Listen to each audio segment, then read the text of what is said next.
Ahora, dado que algunos de vosotros ya han adquirido el libro, este libro, y dado que este libro tiene un título muy provocativo y que hace pensar en ciertas procedencias, yo deseo inmediatamente explicar algo. Yo no soy ufólogo, no me ha interesado nunca el ovni o los fenómenos ovnis en mi vida.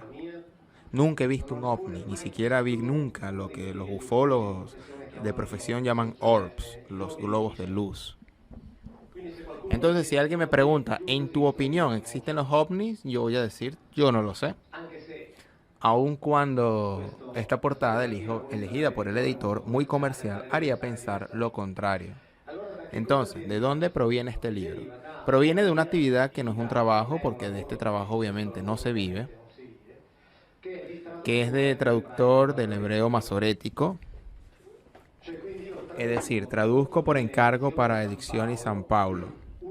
Utilizo todavía el presente por si acaso, traduzco. Debo decir que probablemente después de este libro traducía, en el sentido que traduje para ellos 23 libros del Antiguo Testamento, el Códice de Leningrado. 17 ya se publicaron, 2 deberían publicarlos a finales de este año. Y estos son los volúmenes sobre los cuales trabajo. Este es el penúltimo. Para mí es especialmente importante porque mi trabajo consiste en esto. En la página de vuestra derecha está el hebreo, debajo está la traducción. ¿Cómo? ¿Lo vamos pasando? Sí. Puede mostrar este porque aquel tiene varios folios. Esta es la traducción literal en el sentido que mi tarea es de traducir literalmente del hebreo sin interpretar, separando las palabras hebreas de sus componentes individuales. Debo controlar que el texto hebreo esté escrito correctamente. Debo hacer el análisis gramatical de todas las formas verbales presentes en los libros que traduzco. Lo veáis publicados al fondo de la página de la derecha. En todas las páginas están todas las formas verbales analizadas desde el punto de vista gramatical. Por lo tanto, este libro deriva de este trabajo mío. De hecho, en este libro mantuve la misma configuración, es decir, reporté los versículos hebreos con la traducción literal para que cualquiera pueda controlar o hacerlo controlar, porque es fácil, es suficiente con ir a una comunidad hebrea. Decís, por favor, cuántas estupideces están escritas aquí adentro. Estoy bastante tranquilo desde ese punto de vista y por lo tanto yo cuento lo que leo.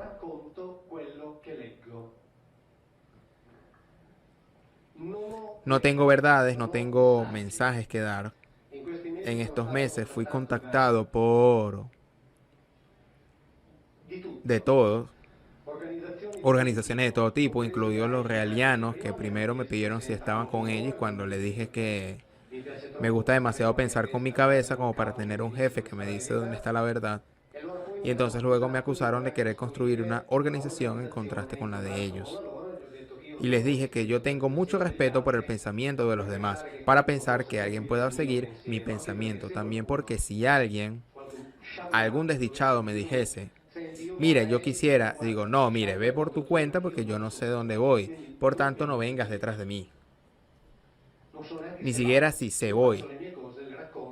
Yo hago mis cosas, las cuento, como decía Walter, pongo el ladrillo, cada quien hace lo que quiera. Entonces, hacemos incursiones esta tarde en el libro porque en realidad esta tarde quisiera contaros una historia que puede venir antes de este libro. Quien se dedica o simplemente siente curiosidad por el Antiguo Testamento sabe que el Antiguo Testamento fue objeto de todo tipo de lecturas. Obviamente la teología alegórica también le meten mítica, ética, esotérica, iniciática, en fin, me refiero desde Elena Protona Blavatsky, Rudolf Steiner, Mikhail Habinov, etcétera, etcétera, etcétera. Y en realidad todos estos intérpretes tienen siempre un enfoque que es común,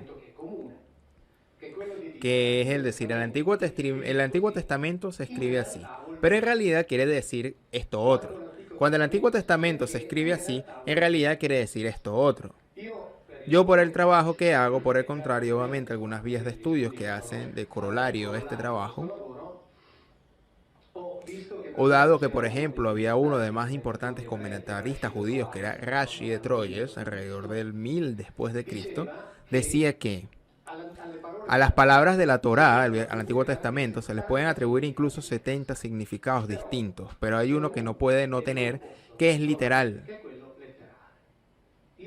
Yo en este me detengo y se los cuento. Y cada uno que haga con ese significado lo que quiera. Detengámonos en el significado literal. Significa también que nos acercamos al Antiguo Testamento con una actitud que es la misma que yo utilizo cuando leo el libro egipcio de los muertos, el libro tibetano de los muertos, o el ugarítico de los muertos, que nadie lee porque es feo. También el movimiento de New Age utiliza todos los otros libros porque dan respuestas de consuelo y gratificantes. El libro ugarítico no lo usan. Entonces, en principio, se excluye. Y aunque no sé si hay una persona en el mundo capaz de decir que tiene la razón el libro ugarítico de los muertos o el libro egipcio, en cualquiera de los casos siempre es con la misma actitud. Entonces esta tarde intentaremos como si esas cosas fueran verdad. Esa es la actitud. No teniendo ninguna verdad para distribuir. Tratemos de hacer de cuenta que el Antiguo Testamento es un libro de historia. Y por lo tanto, en primer lugar, cuando nos dice algo, quiere decir justo eso. Y hagamos un pequeño viaje aquí.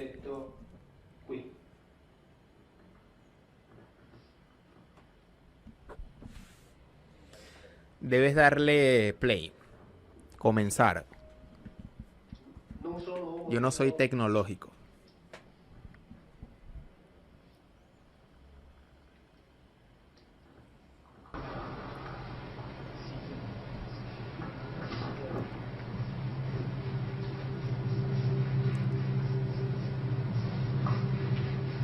Matteo perché sarà deve vedere bene dai.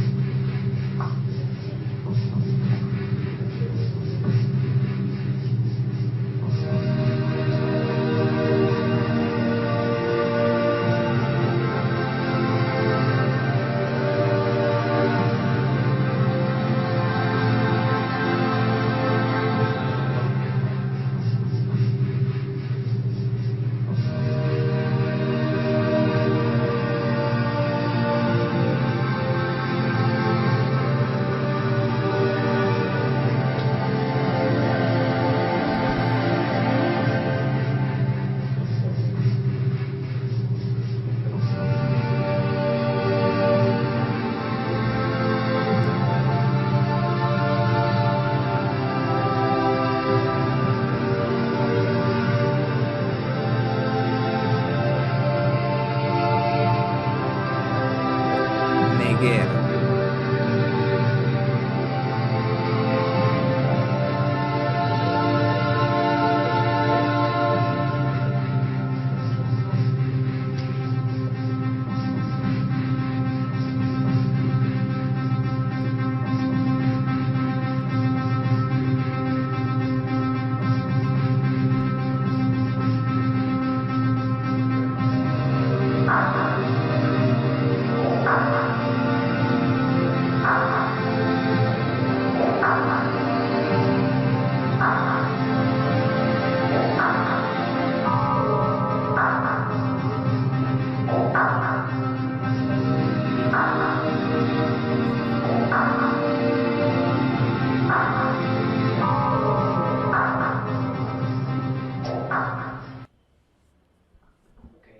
Ok, junto para entrar un poquito en el ambiente, olvidarnos que estamos en Italia.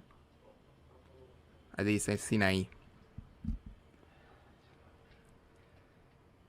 Entonces,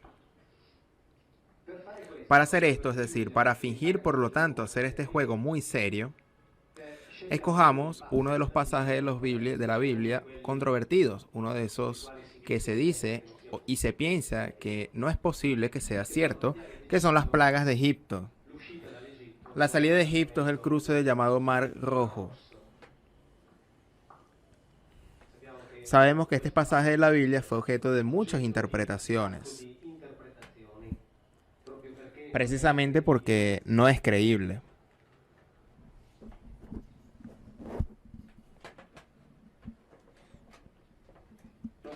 No es creíble que se hayan verificado toda esa serie de eventos que todos conocemos, las plagas de Egipto, el agua que se vuelve roja, la mortandad de los peces, invasión de las ranas, el desarrollo de las moscas, mosquitos, por así decirlo, las úlceras en los cuerpos de los hombres y animales, el cielo que oscurece, lluvia de granizo y fuego,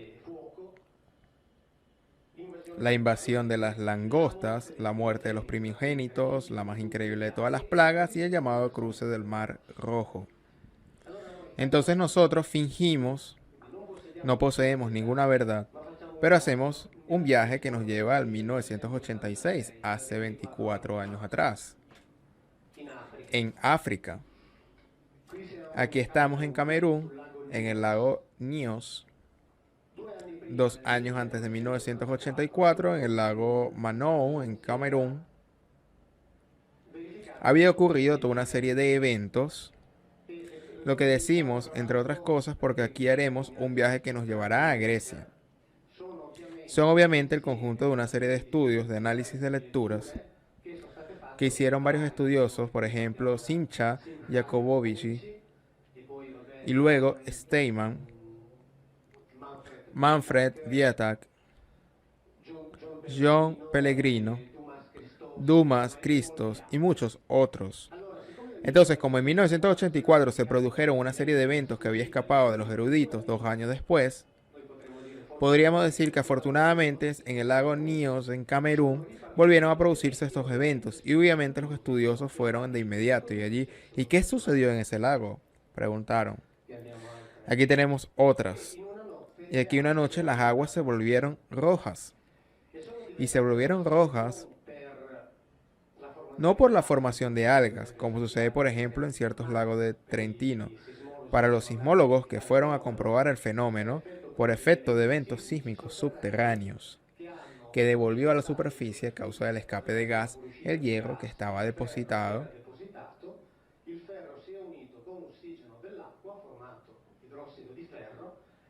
y enrojeció al agua del lago Nyos. Exactamente como nos dice el Éxodo, que sucedió. Nosotros decimos que las aguas del Nilo se enrojecieron. En la aceptación tradicional, en realidad el término hebreo, que se refiere a aquella parte del río que experimentó este evento, es una palabra hebrea que significa canal, por lo que no tiene nada que ver con toda la longitud del Nilo. No sabemos olvidar, o no debemos olvidar, que los hebreos, ese conjunto de personas que luego se convertiría en el pueblo hebreo, estaba en la parte noroeste del delta de Nilo, por lo tanto es una zona llena de canales. Así es, uno o más de los canales se produjo este fenómeno.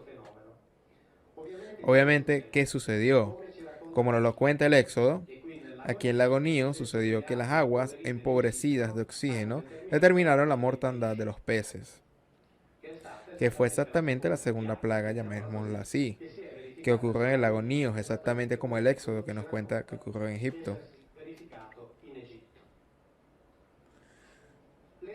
Las ranas, que son más afortunadas que los peces, necesitan el agua para vivir, pero pueden vivir también fuera del agua. Entonces, cuando las aguas de esos canales del delta de Nilo se convirtieron en no aptas para la vida, así como se convirtieron en no aptas para la vida las aguas de este lado, las ranas empezaron a invadir la tierra. Este sucedió en Camerún exactamente como el Éxodo nos cuenta que sucedió. Después de lo cual, el Éxodo nos cuenta que obviamente por efecto de la mortandad, por la gran cantidad de peces en putrefacción, se desarrollaron toda una serie de micro o macroorganismos que son los que siempre aparecen en los fenómenos de la putrefacción. Estos se desarrollaron en la Biblia y se desarrollaron en Camerún. Inmediatamente después se desarrollaron las llagas en los cuerpos de los hombres, y estas son las llagas en los cuerpos de los hombres en los niños que vivían en la orilla del lago Nyos.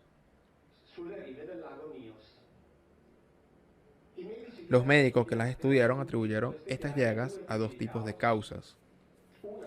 Una es obviamente las picaduras de todos los insectos que proliferaron, como es obvio, Y la otra dicen los médicos que había una desaceleración de la circulación superficial, es decir, desaceleró, que en unos casos incluso casi había un estancamiento, en un estado de coma, por lo que muchas de estas personas morían y otras no y se recuperaban, exactamente como nos cuenta el Éxodo que ocurrió en Egipto.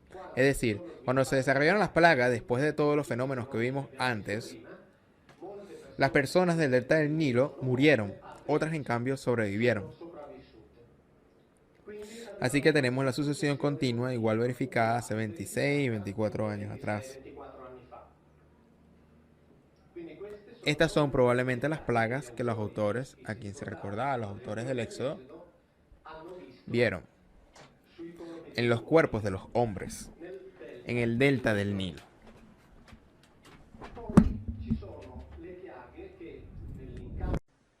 Entonces, Cabot, para sintetizar, cuando Moisés pregunta a aquel, ¿tú quién eres?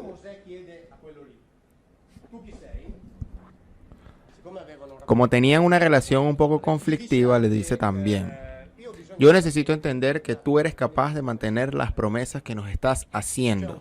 O sea, necesito entender que tú eres capaz de llevarnos a la conquista militar de ese territorio que nos prometiste, la famosa tierra prometida, es decir, la tierra de Canaán, que no lograron conquistar nunca. Si hacéis tomar un mapa en blanco y negro que va desde Grecia a la India, coloréis de rojo los territorios que Yahvé con los suyos conquistó en 3 siglos.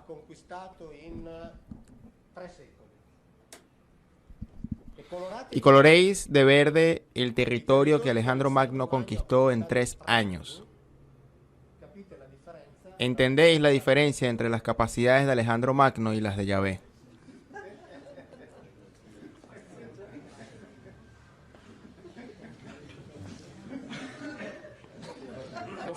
Hacedlo vosotros mismos, llegaréis solos a la conclusión.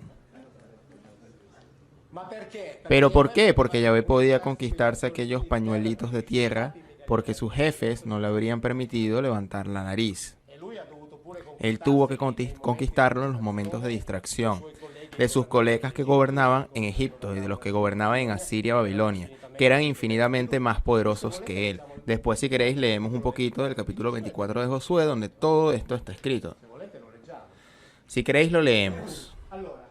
Entonces, vamos adelante por ahora con esto. Moisés le dice, yo necesito ver que tú eres realmente capaz de mantener las promesas.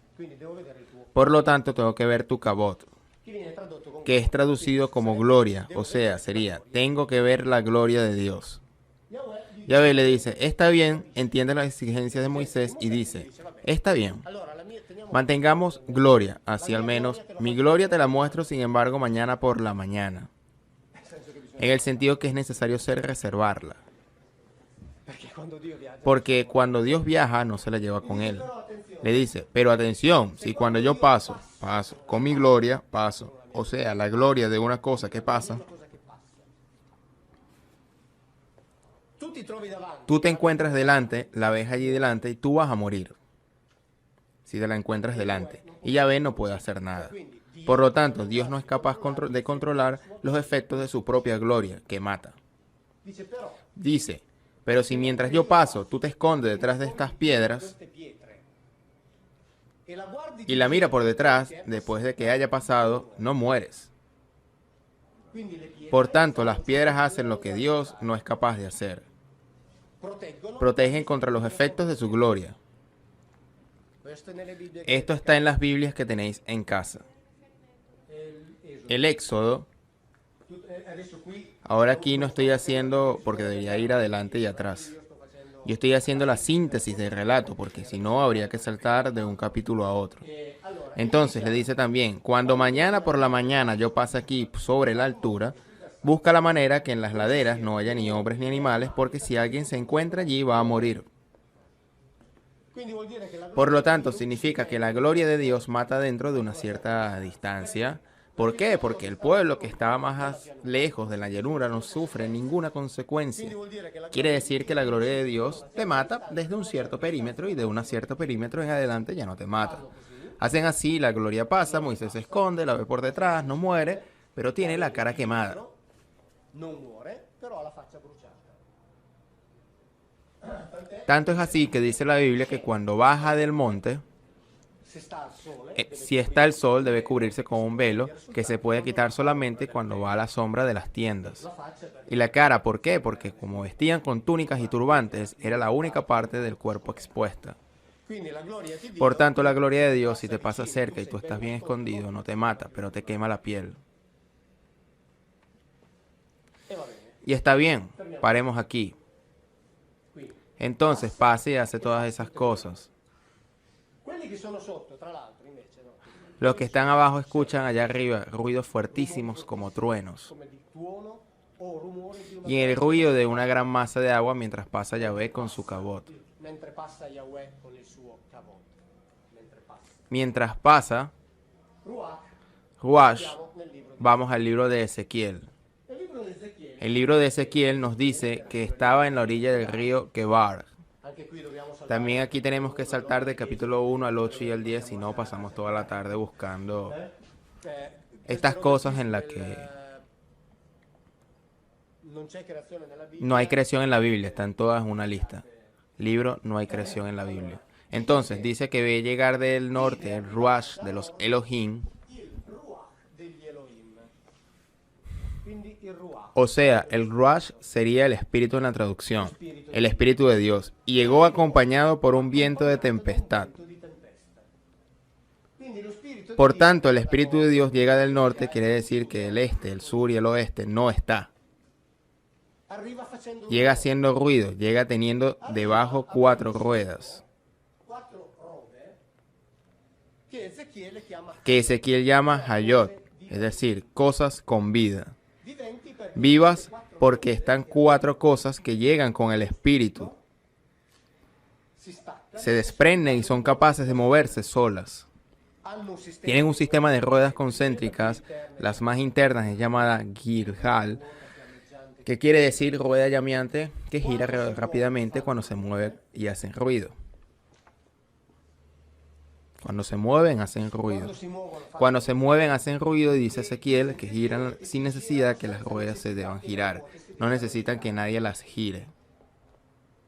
queste cose qui. Estas cosas, digamos, por el momento dejémosla ahí porque también así lo hace Ezequiel.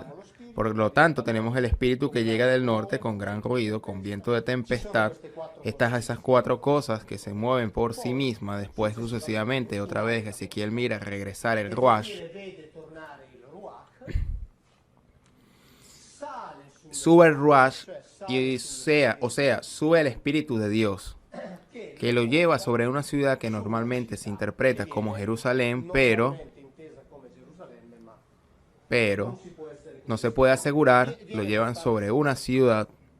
in questa città c'è un En esta ciudad hay una morada de ellos, los Elohim, digamos, un templo. arrivano nel Llegan al patio, encima del patio, quando arrivano sul cortile llegan encima de este patio las cosas que están debajo, staccano e scendono nel se separan y bajan al patio, y dice Ezequiel, che quelli che que aquellos que estaban fuera del patio y por tanto no lo podían ver, perché erano divisi porque estaban separados por un muro, escuchaban el ruido que hacían. quindi lo spirito Así que el Espíritu de Dios lleva cosas acopladas, che a un certo punto que en cierto momento se desprenden, bajan al patio, los que están fuera del patio no los ven, pero escuchan el ruido.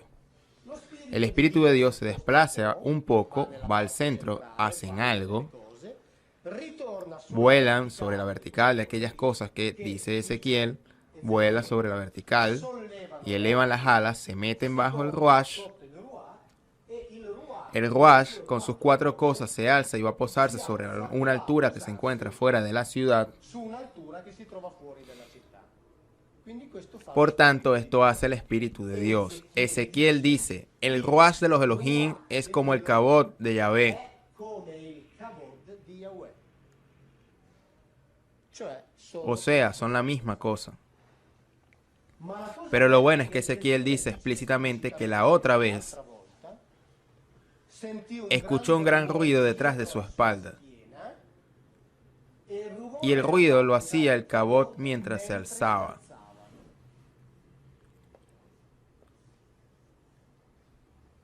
questo è scritto Esto está escrito.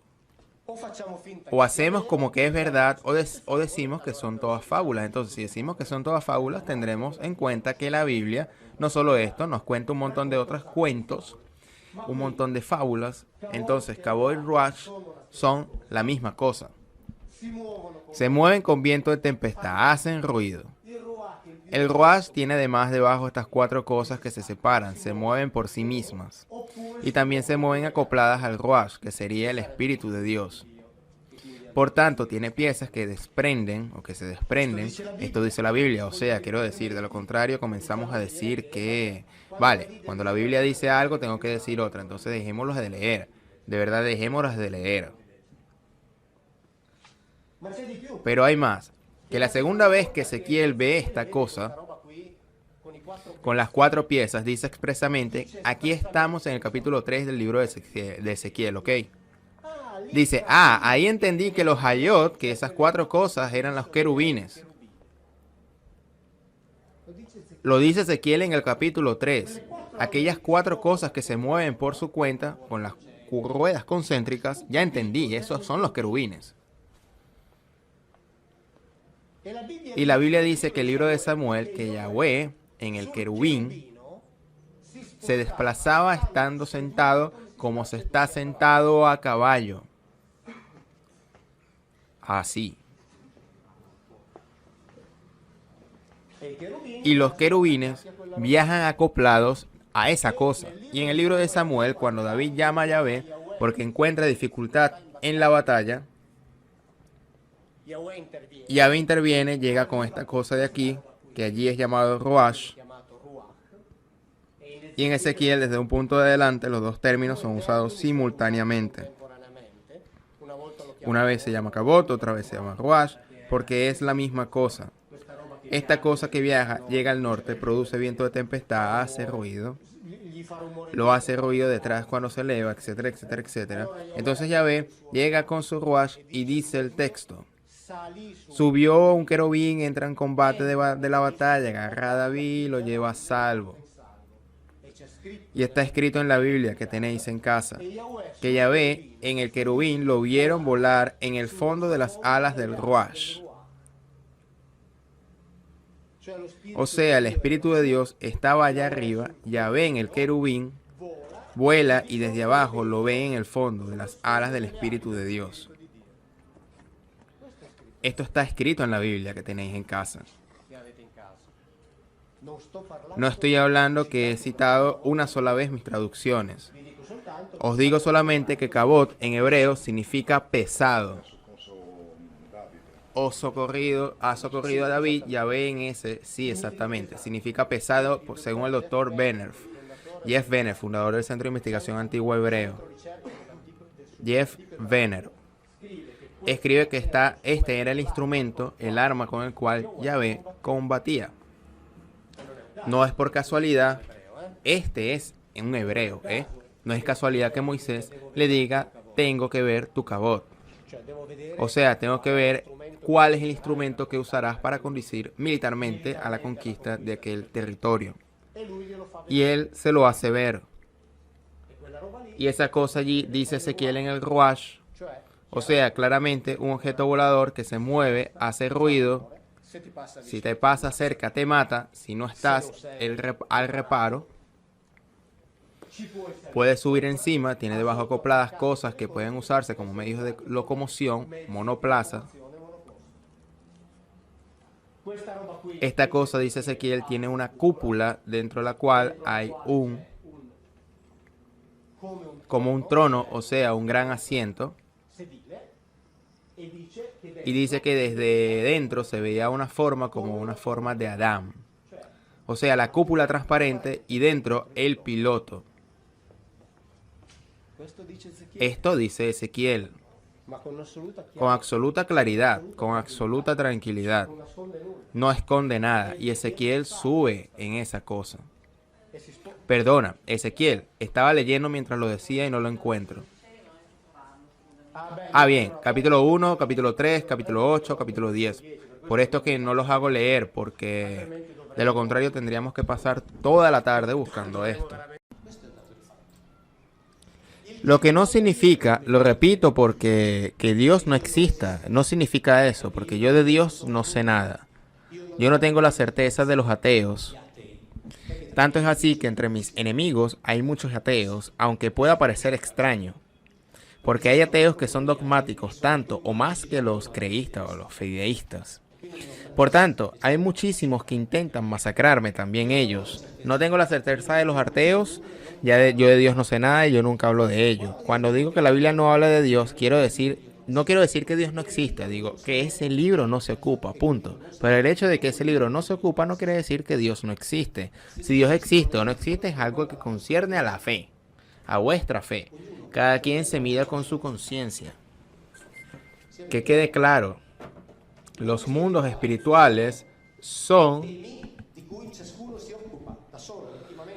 temas de los cuales cada uno se hace cargo solo, íntimamente con su conciencia. Yo no sé nada de esos mundos, en esa mi ignorancia es abismal, por lo tanto no hablo de ello, nunca, digamos. Que entre muchas cosas sé por lo menos callar sobre cosas de las cuales no sé nada, por eso no hablo nunca. Todo es posible, todo es posible. Pero ese libro no habla de Dios. Eso es todo. Y si ese libro no lo dice, entonces también los evangelios, consecuentemente, son otra cosa. En el libro que salió hace un mes, me ocupé por primera vez del Nuevo Testamento. Entonces tomé algunos pasajes de algunos momentos de la vida de ese individuo, de este Josué, arameo Yahshua. Entre otras cosas se llama Josué, hebreo Yahshua. Jesús es un modo latinizado para distinguirlo de todos los Josués de aquel tiempo, pero todos los demás también se llamaban Josué, todos los que llamaban como él eran llamados Josué. Sin embargo, no, a él lo llamaban Josué también. No era Jesús, que era el nombre más difundido en absoluto en aquel momento. No solamente en aquel momento, sino en aquellas décadas. Es un nombre que significa Yahvé viene a salvar, Yahvé salva. Por lo tanto, era un nombre que se le ponía a muchísimos y él era uno de tantos. Entre otras cosas, uno de tantos.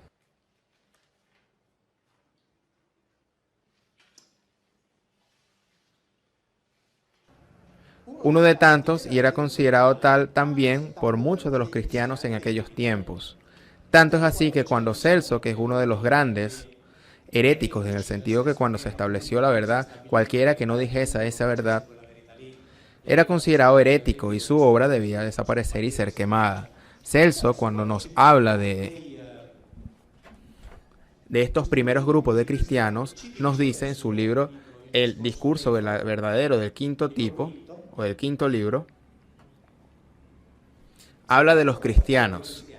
Si pretenden afirmar que es el único, se les puede pillar en flagrante mentira y contradicción. Ellos de hecho afirman que han venido a menudo también otros, incluso 60 o 70 a la vez.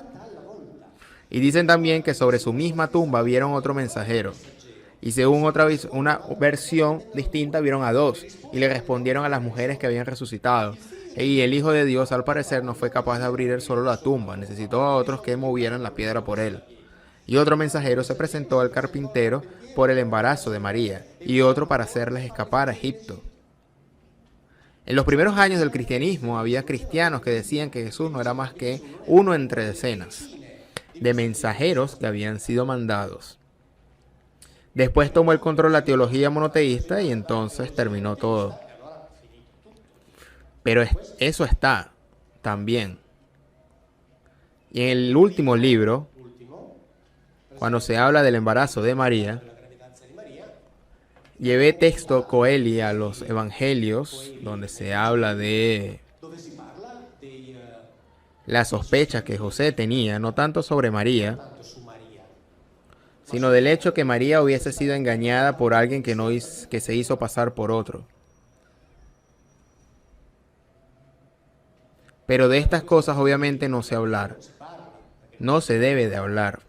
Pero ¿quién es ese alguien que se hizo pasar por otro? Puesto que a María se le presenta a un Gabriel, y Gabriel no es el nombre de un individuo, sino que indica una función, una especie de grado jerárquico.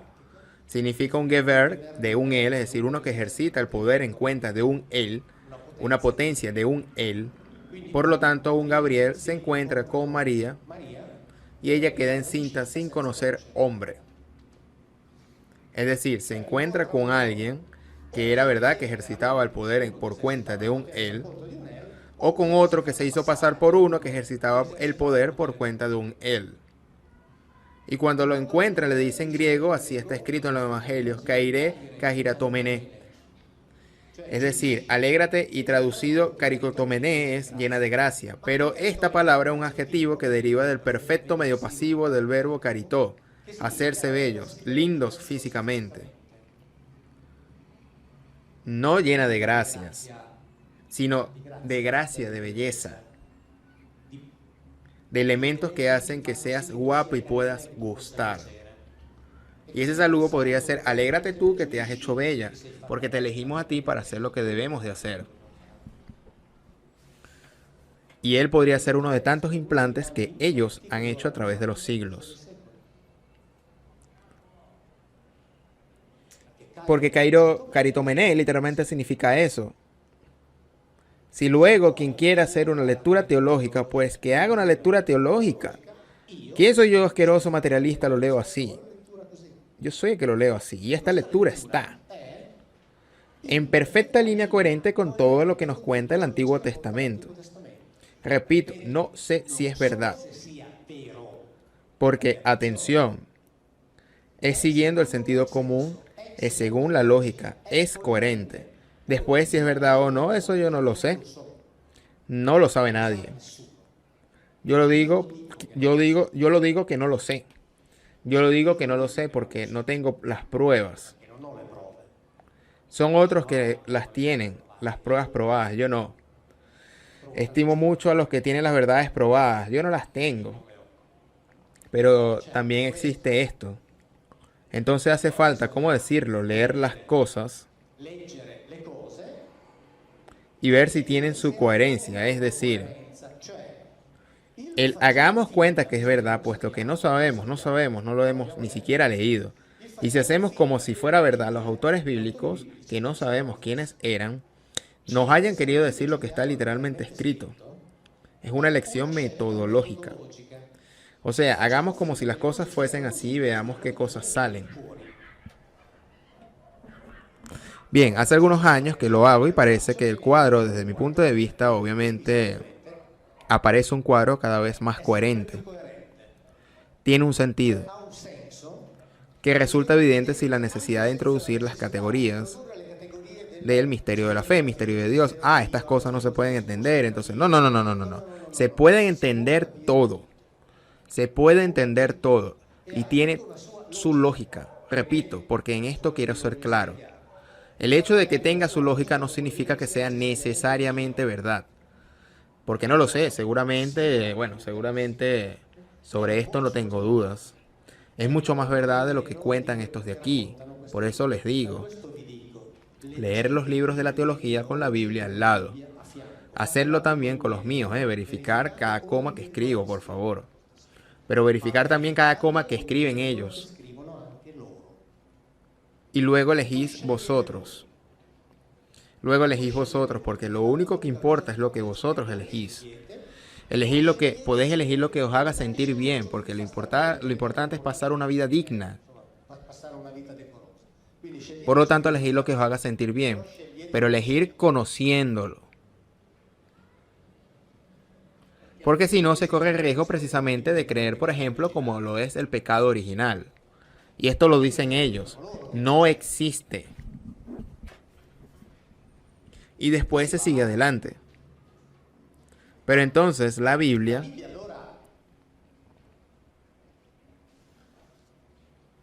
si no tenemos la certeza de Dios, si es omnipotente, es una traducción equivocada.